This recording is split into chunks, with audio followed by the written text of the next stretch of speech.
Welcome to What We Hear in the Northern Tier, a Tioga Publishing Company production. This week we are looking at the June 11th editions of our papers. I'm Josh Magnotta. I'm the sports editor for the Wellsboro Gazette, the Free Press Courier, and the Potter Leader Enterprise. I'll be your host for this week's episode. If you have news or stories you would like to share, or if you just want to say how much you enjoy the show, you can drop me a line at josh@tiogapublishing.com. During today's show, keep an ear out for the word of the week, where we will have one word from a headline in both the Wellsboro Gazette and the Free Press Courier, as well as the Potter Leader Enterprise. Glance through your papers and find the word in the headlines. The first person to respond with the correct headline will win a prize. Email news@tiogapublishing.com with your answers. Now on to this week's stories. Let's start above the fold. In the Wellsboro Gazette, a new Onvo travel plaza opened in Richmond Township on Monday, June 8th. The travel plaza is the 42nd Onvo to open in Pennsylvania and New York, and features diesel and automotive fuel, a full selection of custom-made and convenience foods, beer and wine, clothing, and a full-service Burger King. In the Free Press Courier, in Gailton, a long-awaited splash pad opened on Saturday, June 6th. The splash pad is located behind the library, is free to the public, and open daily from 8 a.m. until dusk. In the Potter Leader, District Attorney Andy Watson was charged in April by the Disciplinary Board of the Supreme Court of Pennsylvania after receiving a petition for discipline from the Pennsylvania Office of Disciplinary Counsel. Watson filed an answer to petition for discipline on May 20th. The ODC charged Watson with professional misconduct relating to the issuance of third-party subpoenas without required permission from the court. Now let's take a look at some sports news. In the Wellsboro Gazette and the Free Press Courier, Rowan Butters recently signed her letter of intent to continue her tennis career next fall while studying management and psychology at Susquehanna University.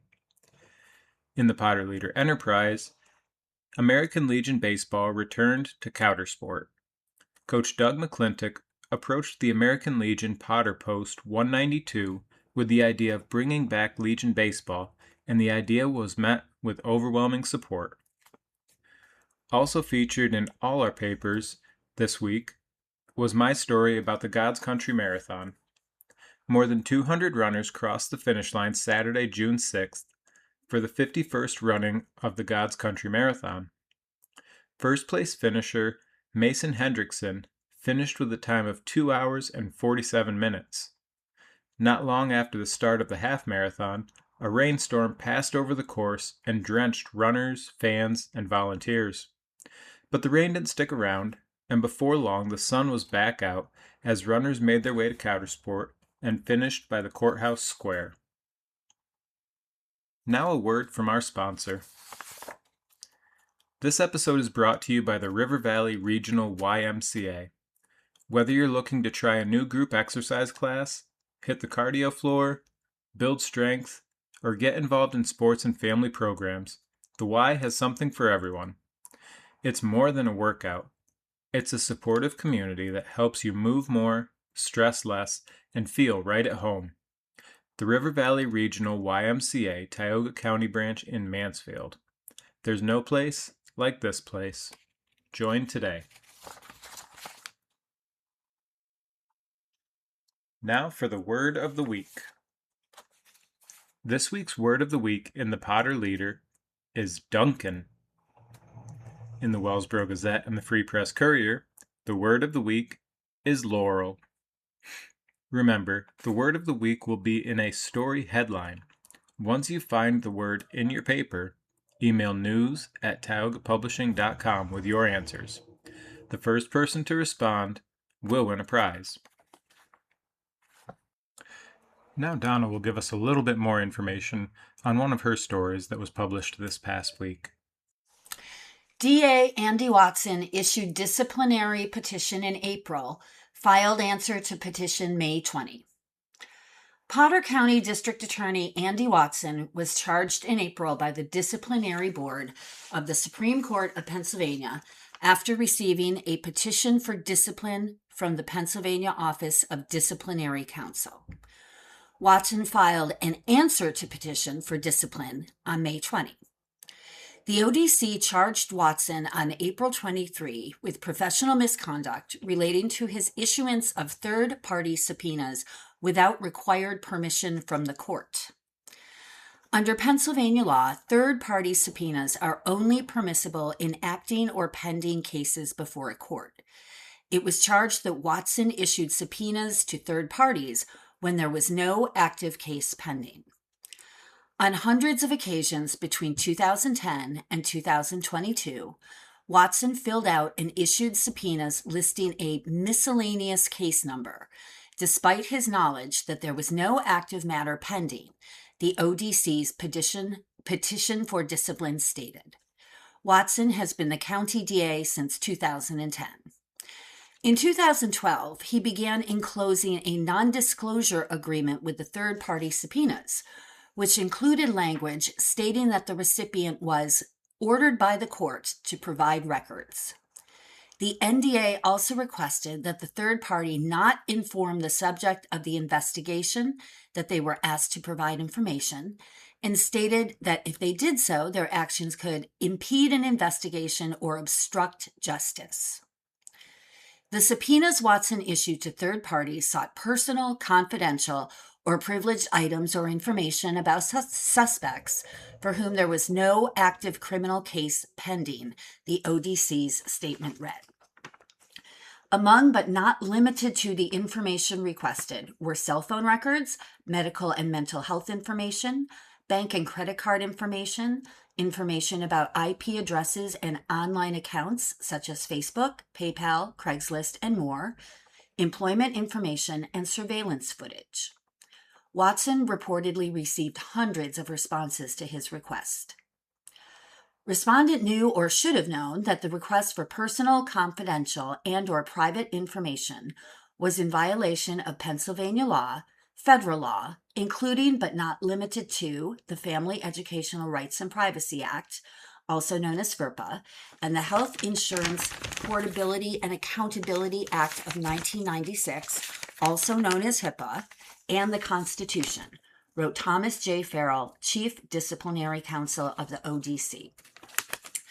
In Watson's May 20th answer, he stated that subpoenaing third parties before charges were filed was accepted practice. Watson did not believe or understand that the process of issuing investigative subpoenas was improper, as this had been the practice of the district attorney's office for many years preceding his election, read the response from Watson's counsel, Josh Byrne of Marshall Dennehy, PC of Philadelphia. Watson stated that this was a commonplace and a historically used and approved process in Potter County, and that his predecessors, Don Fink, Esquire, and Jeff Lieber, Esquire, reportedly used the same process. In December 2022, the court became aware of Watson's practice of improperly issuing subpoenas. On January 17, 2023, Stephen Miner, President Judge for the Court of Common Pleas of Potter County, issued an administrative order directing that the clerk prothonotary shall not issue subpoenas unless there is a formal proceeding filed with the court. Subpoenas are not to be used to do any type of pre-compliant discovery or investigation before a matter is filed. Subpoenas shall not be used to obtain information which is confidential and protected by law. Subpoenas may be used in conjunction with an order of court or a search warrant. The use of subpoenas shall be in accordance with the rules of civil and criminal procedure. Watson said in a January 18, 2023 meeting with Miner and Potter County Court Administrator Jennifer Salter that he would not use any information improperly obtained from third parties in prosecuting current or future cases. Once Watson was made aware of the first challenge to the use of subpoenas in the investigatory process, he investigated the matter and confirmed that the practice that had been in place for decades was improper and immediately discontinued the use of subpoenas for investigatory matters, Watson's answer to petition for discipline stated.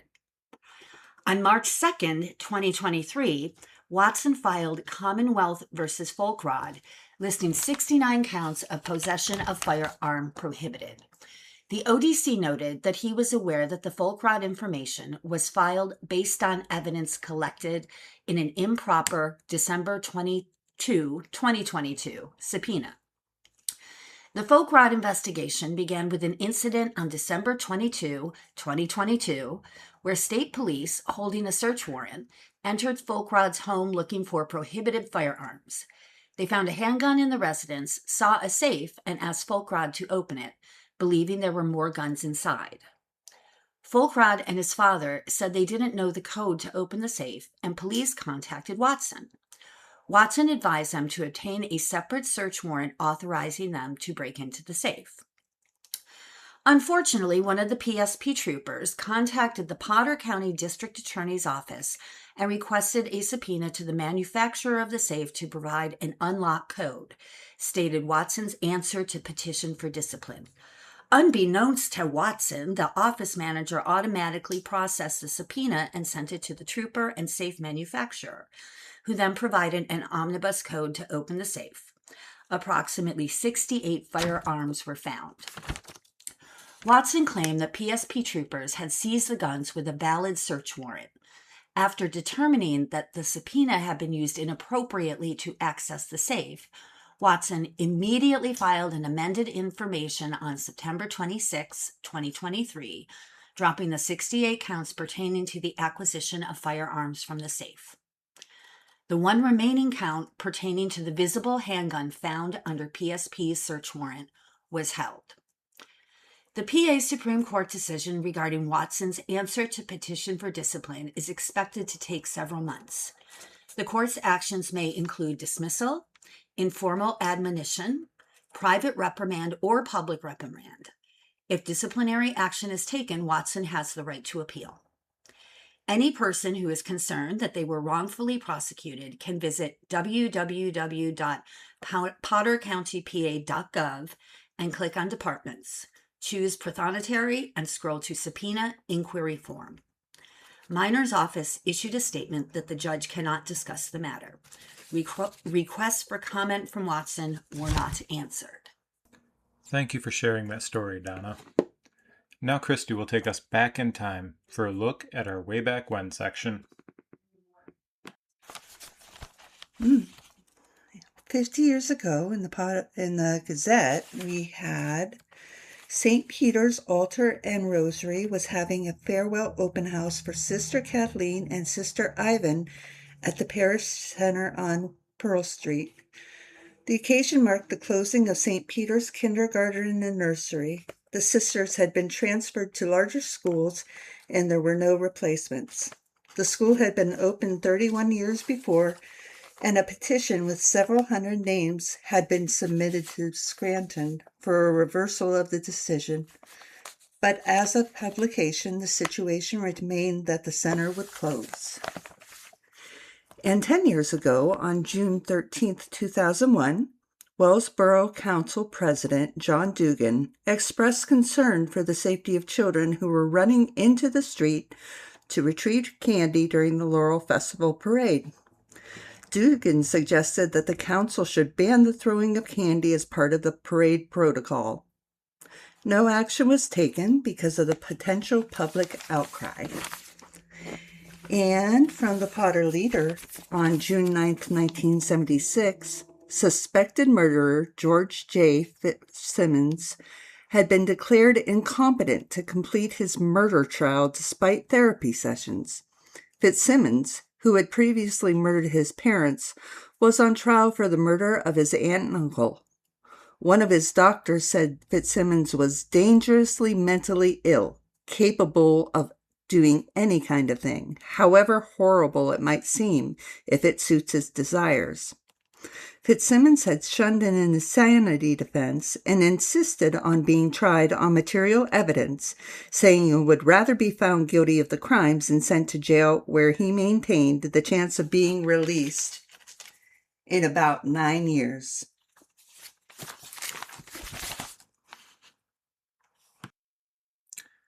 Thank you for sharing that, Christy. And thank you for listening to this week's episode. Remember to look for the word of the week in your papers. If you or someone you know would like to advertise with us, email news@tiogapublishing.com. This has been What We Hear in the Northern Tier.